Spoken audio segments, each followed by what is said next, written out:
Hi hello welcome back to ಶೀತಲ್ವಾಸ್ YouTube channel. ಯಾರೆಲ್ಲ ನನ್ನ ಚಾನಲ್ನ ಹೊಸದಾಗಿ ನೋಡ್ತಾ ಇದ್ದೀರಾ, ಪ್ಲೀಸ್ ನನ್ನ ಚಾನಲ್ನ ಸಬ್ಸ್ಕ್ರೈಬ್ ಮಾಡ್ಕೊಳ್ಳಿ.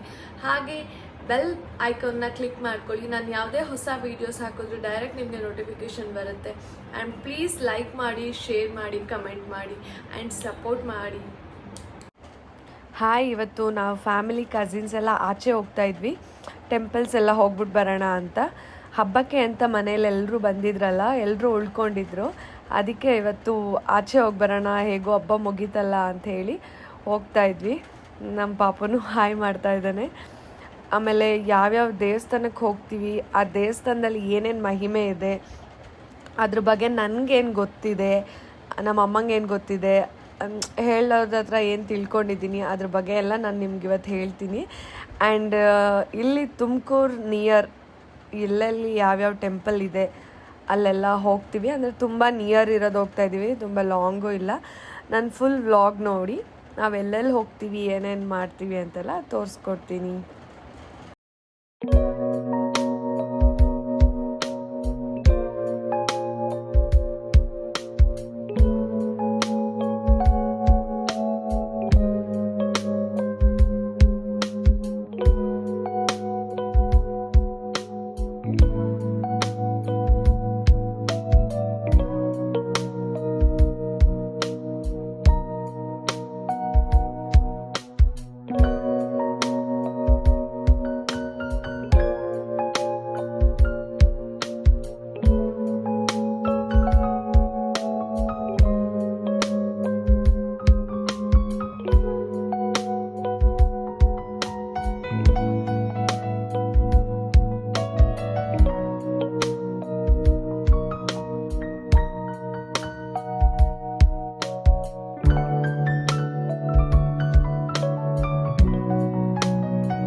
ನಾವು ಫಸ್ಟ್ ಹೋಗಿದ್ದು ದುರ್ಗಾ ಹತ್ರ ಇದೆ, ಹುಲಿಯೂರಮ್ಮ ಅಂತ. ಇದನ್ನು ಹಳೆಯೂರಮ್ಮ ಅಂತಲೂ ಕರೀತಾರೆ.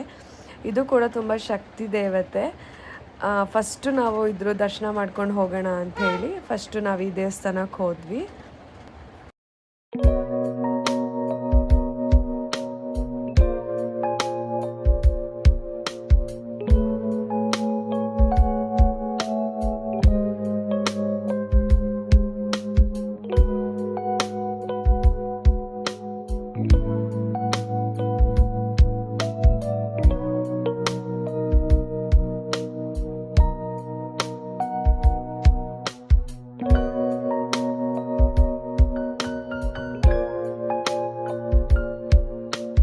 ಹುಲಿಯೂರಮ್ಮ ಮುಗಿಸ್ಕೊಂಡು ನಾವು ದೀಪಾಂಬುದಿ ಕೆರೆ ಅಂತ ಇದೆ, ಅಲ್ಲಿಗೆ ಹೋದ್ವಿ.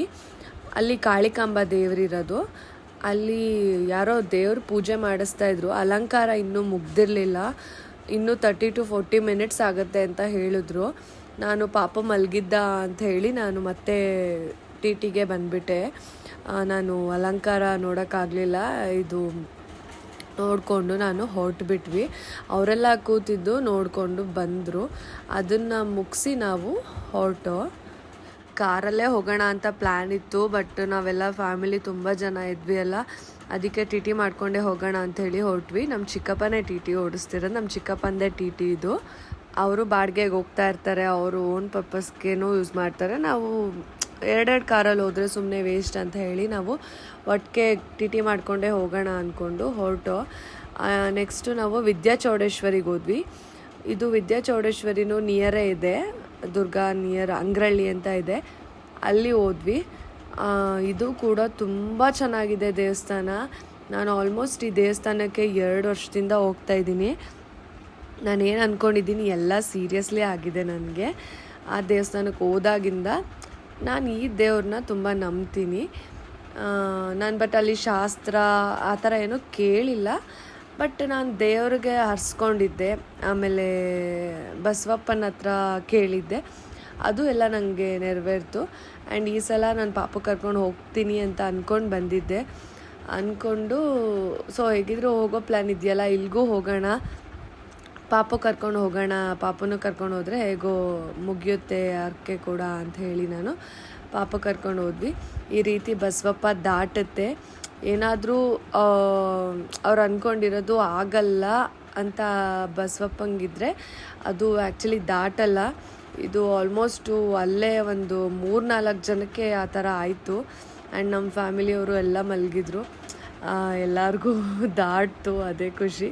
ಎಲ್ಲರೂ ಅಂದ್ಕೊಂಡಿದ್ದಾಗುತ್ತೆ ಅಂತ ಸಮಾಧಾನ ಆದರು. ಬಟ್ ಇದು ಸೀರಿಯಸ್ ಆಗಿ ಒಂಥರ ಶಕ್ತಿ ದೇವರೇ. ಹಂಗ್ರಳ್ಳಿ ಬಸವಪ್ಪ ಅಂತೂ ತುಂಬ ಹೆಸರು ಮಾಡಿದೆ. ಒಳ್ಳೆ ಹೆಸರಿದೆ ಈ ದೇವಸ್ಥಾನಕ್ಕೂ ಕೂಡ. ನೋಡಿ, ನೀವು ನೋಡ್ದಂಗೆ ಅಲ್ಲಿ ನೋಡ್ಬೋದು, ಒಂದು ಮಗುಗೆ ಅದು ತುಂಬ ಹೊತ್ತು ಕೊಡಲೇ ಇಲ್ಲ, ಅದು ದಾಟಲೇ ಇಲ್ಲ ಆಲ್ಮೋಸ್ಟು. ಬಟ್ ಇದನ್ನು ತುಂಬ ಜನ ನಂಬ್ತಾರೆ ಆ್ಯಂಡ್ ನಾನು ಕೂಡ ನಂಬಿದ್ದೀನಿ.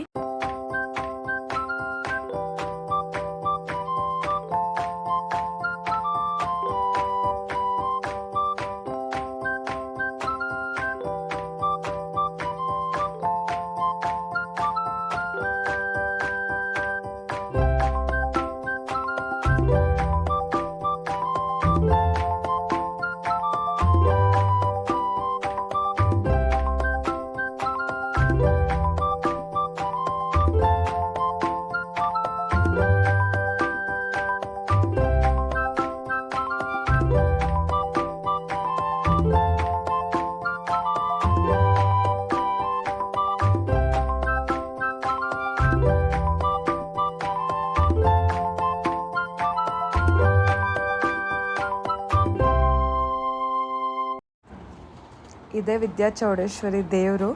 ಇದು ಆ್ಯಕ್ಚುಲಿ 5 ಬಾಗಿಲಿದೆ ಅಲ್ಲಿ ಡಿಸ್ಟೆನ್ಸು. ನಮ್ಮ ಪಾಪುಗೆ ಮಂಗಳಾರತಿ ತಗೊಂಡು ಬ್ಲೆಸ್ಸಿಂಗ್ಸ್ ಕೊಡ್ತಾ ಇದ್ದಾಳೆ ನಮ್ಮ ಪ್ರಣಮ್ಯ. ಆ್ಯಂಡ್ ಎಲ್ಲರೂ ಫ್ಯಾಮಿಲಿ ಎಲ್ಲ ಇಲ್ಲಿಗೆ ಬಂದು ತುಂಬ ಖುಷಿಪಟ್ಟರು. ಹೇಳಬೇಕು ಅಂತ ಅಂದರೆ ಎಲ್ಲ ಮುಗಿಸ್ಕೊಂಡು ನಾವು ಮತ್ತೆ ಹೋಗ್ತಾ ಬಸವಪ್ಪನ ಪಾದ ಕೇಳೋಣ ಅಂತ ಹೇಳಿ ಸ್ವಲ್ಪ ಜನ ಎಲ್ಲ ಹೋದ್ವಿ. ಅದರದ್ದು ನಾನು ಕ್ಲಿಪ್ಪಿಂಗ್ಸ್ ಹಾಕ್ತೀನಿ ಇಲ್ಲಿ, ಬಸವಪ್ಪ ಹೇಗೆ ಪಾದ ಕೊಡುತ್ತೆ ಅಂತ.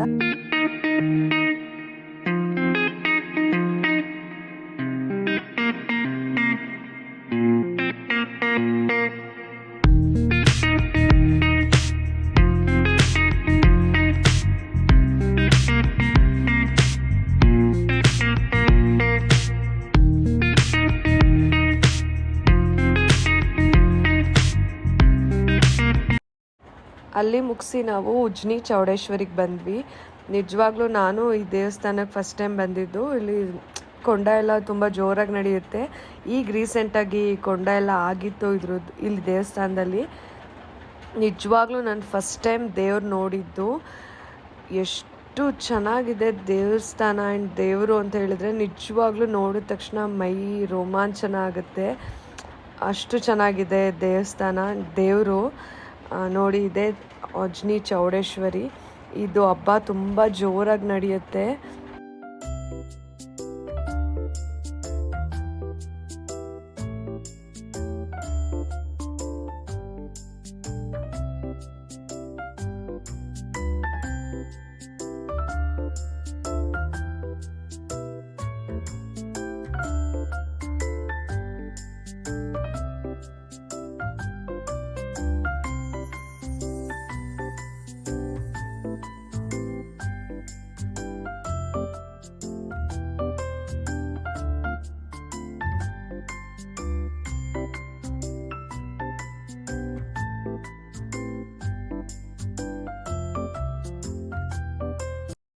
ಅದನ್ನು ಮುಗಿಸಿ ನಾವು ಕಂಬದ ನರಸಿಂಹಸ್ವಾಮಿ ಅಂತ ಇದೆ, ಆ ದೇವಸ್ಥಾನಕ್ಕೆ ಬಂದ್ವಿ. ಆ ದೇವಸ್ಥಾನ ಕ್ಲೋಸ್ ಆಗಿತ್ತು.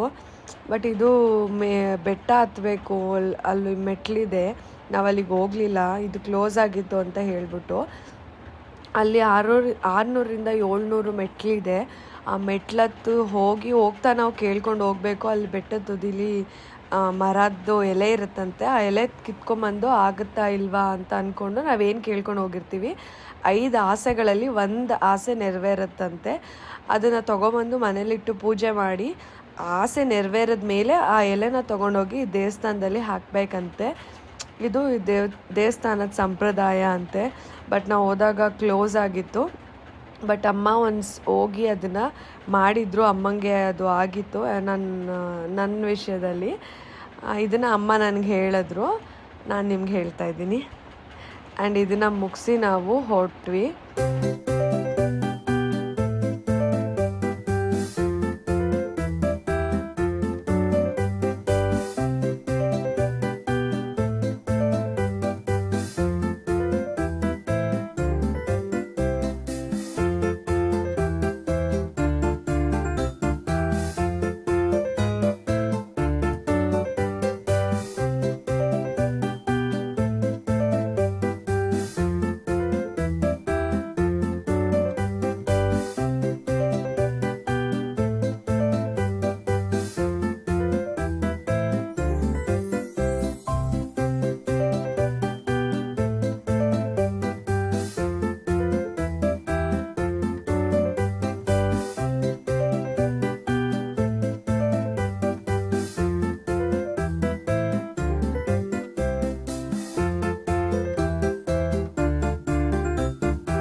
ಆಮೇಲೆ ನಾವು ಬೇವೂರು ಬೆಟ್ಟಕ್ಕೆ ಬಂದ್ವಿ.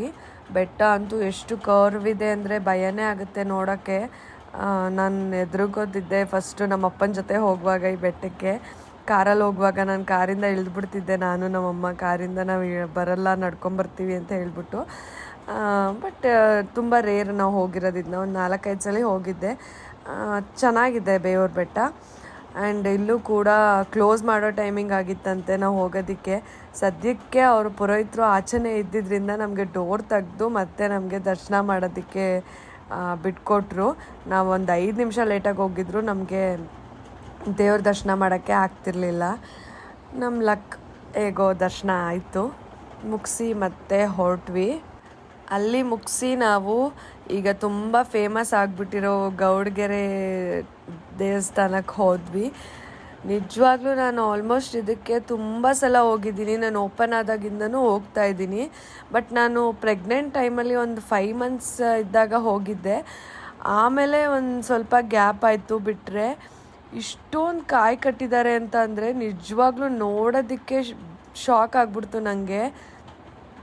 ಎಲ್ಲೂ ಗ್ಯಾಪ್ ಇಲ್ದಂಗೆ ದೇವಸ್ಥಾನದಲ್ಲಿ ಕಟ್ಟಿದ್ದಾರೆ. ಚಾಮುಂಡೇಶ್ವರಿ ದೇವಸ್ಥಾನದಲ್ಲಿ ಅಷ್ಟು ಫೇಮಸ್ ಆಗಿಬಿಟ್ಟಿದೆ ಈ ದೇವಸ್ಥಾನ. ಇನ್ಸ್ಟಾಗ್ರಾಮಿಂದನೇ ಅರ್ಧ ಫೇಮಸ್ ಆಗಿಬಿಟ್ಟಿದೆ ದೇವಸ್ಥಾನ ಇದು. ಅಷ್ಟೊಂದು ಜನ ಕಾಯಿ ಕಟ್ತಾರೆ. 7 ವಾರ 9 ವಾರ ಕಟ್ಟಬೇಕಂತೆ. ಈ ಥರ ಪ್ರಾಬ್ಲಮ್ ಇರೋರು, ಕೈ ಪ್ರಾಬ್ಲಮ್ ಇರೋರು, ಕಾಲು ಪ್ರಾಬ್ಲಮ್ ಇರೋರು, ಅಲ್ಲೇನೋ ತುಂಬ ಶಾಸ್ತ್ರ ಇದೆಯಂತೆ, ಪುರೋಹಿತರ ಹತ್ರ ಕೇಳ್ಬೋದಂತೆ. ಬಟ್ ನಿಜವಾಗ್ಲೂ ನಾನು ಇಷ್ಟು ದಿನ ಹೋಗಿದ್ರಲ್ಲಿ ನಾನು ಕಾಯು ಕಟ್ಟಿಲ್ಲ, ನಾನು ದೇವರು ಕೇಳಿಲ್ಲ. ದೇವ್ರ ದರ್ಶನ ಮಾಡ್ಕೊತಿದ್ದೆ, ಬರ್ತಿದ್ದೆ ಅಷ್ಟೇ, ನಾನು ಇನ್ನೇನೂ ಕೇಳಿಲ್ಲ. ಬಟ್ ಇದೂ ಏನೋ ತುಂಬ ಫೇಮಸ್ ಆಗಿದೆ. ನಾನು ಕಾಯಿ ಕಟ್ಟಿದ್ದು ನೋಡಿ ನಿಜವಾಗ್ಲೂ ತುಂಬ ಅಂದರೆ ತುಂಬ ಶಾಕಾಗಿ ಹೋಗ್ಬಿಟ್ಟಿದ್ದೆ ನಾನು. ಅಷ್ಟೊಂದು ಕಾಯಿ ಕಟ್ಟಿದಾರ ಅಂದರೆ ಎಷ್ಟು ಜನ ಬರ್ತಿದ್ದಾರೆ ಅದರ ಅರ್ಥ. ಒಂದು ಕಾಯಿ ಕಟ್ಟೋದಕ್ಕೆ ಅಂತ 7 ವಾರ 9 ವಾರ ಕಂಪಲ್ಸರಿ ಕಟ್ಟಲೇಬೇಕಂತೆ. ನಾವು ಏನು ಅಂದ್ಕೊಂಡು ಕಾಯಿನ ಕಟ್ಟಿರ್ತೀವಿ ಅದು 7 ವಾರ 9 ವಾರ ಕಂಪ್ಲೀಟ್ ಆಗೋ ಅಷ್ಟರಲ್ಲಿ ಅದು ನೆರವೇರುತ್ತಂತೆ. ನಾವಿವತ್ತು ಹುಣ್ಣಿಮೆ ಬೇರೆ ಇತ್ತು, ರಶ್ ಇರುತ್ತೇನೋ ಅಂದ್ಕೊಂಡು ಹೋದ್ವಿ. ಇದ್ದರು, ಬಟ್ ದರ್ಶನ ಏನು ಅಷ್ಟೊಂದು ಕ್ಯೂ ಇರಲಿಲ್ಲ. ಚೆನ್ನಾಗಿ ದರ್ಶನ ಮಾಡಿದ್ವಿ. ಅಲ್ಲಿ ಫೋಟೋ ತೆಗಿಬಾರ್ದು ಅಂತ ಇತ್ತು, ಬಟ್ ನಾನು ತೆಗೆದ್ಬಿಟ್ಟೆ ವೀಡಿಯೋನ. ನೋಡಿ ನೀವೇ ಎಷ್ಟು ಜನ ಕಾಯಿ ಕಟ್ಟಿದ್ದಾರೆ ಅಂತ. ನಿಜವಾಗ್ಲೂ ಒಂದು ಕಾಯು ಸಹ ಇರಲಿಲ್ಲ. ಅದು ಹೆಂಗೆ ಇಷ್ಟೊಂದು ಜನ ಕಟ್ಟಿದ್ರು ಅಂತ ಗೊತ್ತಿಲ್ಲ. ಏನೋ ದೇವ್ರ ಮಹಿಮೆ ಎಲ್ಲ ನಂಬಬೇಕು ಅಷ್ಟೆ. ಆ್ಯಂಡ್ ಇನ್ನೊಂದು, ಇದು ಕಲ್ಲೆತ್ತದು, ಅದು ನಾವೇನು ಅಂದ್ಕೊಂಡು ಎತ್ತುತ್ತೀವಿ ಅದು ಆಗುತ್ತೆ ಅಂತ ಅಂದರೆ ಅದು ನಮಗೆ ತುಂಬ ಈಸಿಯಾಗಿ ಎತ್ಕೊಬೋದಂತೆ. ಬಟ್ ಕೆಲವ್ರಿಗೆ ಸಿಗಲ್ವಂತೆ ಅದು. ನೋಡಿ ಇಲ್ಲೊಬ್ಬರು ಟ್ರೈ ಮಾಡಿದ್ರು, ಅವ್ರು ತುಂಬ ಟ್ರೈ ಮಾಡಿದ್ರು. ಆ್ಯಕ್ಚುಲಿ ಅವ್ರಿಗೆ ಸಿಗಲೇ ಇಲ್ಲ, ಅದು ತುಂಬ ವೆಯ್ಟ್ ಅನಿಸ್ತಿತ್ತಂತೆ, ಅವ್ರ ಕೈಲಿ ಎತ್ತಕ್ಕೆ ಆಗಲಿಲ್ಲ. ಆಮೇಲೆ ಸಿಕ್ತು. ಅದರ ಅರ್ಥ ಅವ್ರಿಗೆ ಲೇಟಾಗಿ ಅದು ಆಗುತ್ತೆ ಕೆಲಸ ಅಂತ ಅಂತೆ. ನಾವು ಟ್ರೈ ಮಾಡಿದ್ವಿ. ನಾವು ಎಲ್ಲರೂ ಟ್ರೈ ಮಾಡಿದ್ವಿ, ನಮಗೂ ಎಲ್ಲ ಈಸಿಯಾಗೇ ಸಿಕ್ತು. ನೋಡಬೇಕು ಏನಾಗುತ್ತೆ ಅಂತ. ಬಟ್ ನಂಬಿಕೆ ಇರಬೇಕಲ್ಲ ದೇವ್ರ ಮೇಲೆ, ಸೊ ನಂಬಿದ್ದೀವಿ. ನಮ್ಮ ಫ್ಯಾಮಿಲೀಲಿ ಎಲ್ಲರೂ ಟ್ರೈ ಮಾಡಿದ್ರು. ಇದು ನಮ್ಮೂರಿಗೆ ತುಂಬ ನಿಯರ್ ಇದೆ. ನಾನು ಇದಕ್ಕೆ ಪ್ರತಿ ಸಲ ಬಂದಾಗಲೂ ಪ್ರತಿ ಸಲನೂ ಏನಾದರೂ ಬೇರೆ ಬೇರೆ ಸ್ಟಾರ್ಟ್ ಆಗಿರುತ್ತೆ. ಇವಾಗ ನನಗೆ ಕಾಯ್ದು ಮತ್ತು ಇದು ಉಪ್ಪುದೊಂದು ಸ್ಟಾರ್ಟ್ ಆಗಿದೆ. ಏನೋ ಅಲ್ಲಿ ದೃಷ್ಟಿ ತೆಗ್ಸ್ಕೊಂಬಂದು ಉಪ್ಪನ್ನ ಹಾಕೋದಂತೆ. ಉಪ್ಪನ್ನ ಅಲ್ಲಿ ದೇವ್ರ ಮುಂದೆ ಇಟ್ಟು ಮಾಡ್ತಾರೆ. ಅದು ಕೂಡ ಈಗ ಹೊಸ್ದಾಗಿ ಸ್ಟಾರ್ಟ್ ಆಗಿದೆ. ಏನೇನೋ ಶಾಸ್ತ್ರಗಳು ಸ್ಟಾರ್ಟ್ ಮಾಡ್ತಿದ್ದಾರೆ. ಆ್ಯಂಡ್ ಇದನ್ನು ಮುಗಿಸಿ ನಾವು ಫೈನಲಿ ಮನೆಗೆ ಹೊರಡೋಣ ಅಂತ ಹೊರಟ್ವಿ. ಇಲ್ಲಿ ಮತ್ತೆ ಏನೋ ಗುಹೆಯಲ್ಲಿ ಏನೇನೋ ಇದೆಲ್ಲ ಸ್ಟಾರ್ಟ್ ಮಾಡಿದ್ದಾರೆ. ಕೆಳಗಡೆ ಒಂದು ಗುಹೆ ಥರ ಮಾಡ್ತಾ ಇದ್ದಾರೆ ದೇವ್ರ ಕೆಳಗಡೆ. ಅದು ಕೂಡ ಹೊಸದು, ಇನ್ನೂ ಮಾಡ್ತಾ ಇದ್ದಾರೆ, ಅದಿನ್ನೂ ಕಂಪ್ಲೀಟ್ ಆಗಿಲ್ಲ. ಆ್ಯಂಡ್ ಇದನ್ನು ಮುಗಿಸೋಷ್ಟರಲ್ಲೇ ನಾವು 6 ಆಯಿತು. ಮುಗಿಸಿ ಎಲ್ಲ ಮನೆಗೆ ಬಂದು ರೆಸ್ಟ್ ಮಾಡಿದ್ವಿ. ನಾನು ಪಾಪುಗೂ ಸ್ಟ್ರೈನ್ ಆಗಿಬಿಟ್ಟಿತ್ತು. ಬೆಳಗ್ಗೆಯಿಂದ ಅವನು 2 hours ಅಷ್ಟೇ ಮಲ್ಕೊಂಡಿದ್ದು, ಮಲಗಿರಲಿಲ್ಲ. ಅದಕ್ಕೆ ಅವನು ಕೂಡ ಮಲಗಿಸಿ ನಾವು ಕೂಡ ರೆಸ್ಟ್ ಮಾಡಿದ್ವಿ. ಇದು ಇವತ್ತಿನ ನನ್ನ ವ್ಲಾಗ್ ಆಗಿತ್ತು. ನಿಮಗೆ ನನ್ನ ವ್ಲಾಗ್ ಇಷ್ಟ ಆಗಿದ್ದರೆ ಪ್ಲೀಸ್ ಲೈಕ್ ಮಾಡಿ, ಶೇರ್ ಮಾಡಿ, ಕಮೆಂಟ್ ಮಾಡಿ. ಹಾಗೆ ಯಾವುದಾದ್ರೂ ಬೇರೆ ಹೊಸ ವೀಡಿಯೋಸ್ಗೆ ಏನಾದರೂ ಬೇಕು ಅಂತ ಹೇಳಿದ್ರೆ ಕಮೆಂಟ್ ಮಾಡಿ. ಆ್ಯಂಡ್ ನಾನು ಇನ್ನೂ ಹಬ್ಬದ ವೀಡಿಯೋಸ್ ಹಾಕಿಲ್ಲ, ಅದಿನ್ನೂ ಎಡಿಟಿಂಗ್ ಮಾಡಿಲ್ಲ. ನಾನು ಹಬ್ಬದ್ದು ಒಂದೇ ದಿನದ ಹಾಕಿರೋದು, ಇನ್ನೂ 2-3 ದಿನದ ಹಾಕಬೇಕು. ಅದನ್ನು ಅಪ್ಲೋಡ್ ಮಾಡ್ತೀನಿ. ಹೀಗೆ ನನಗೆ ಸಪೋರ್ಟ್ ಮಾಡ್ತಾಯಿರಿ. Thank you all.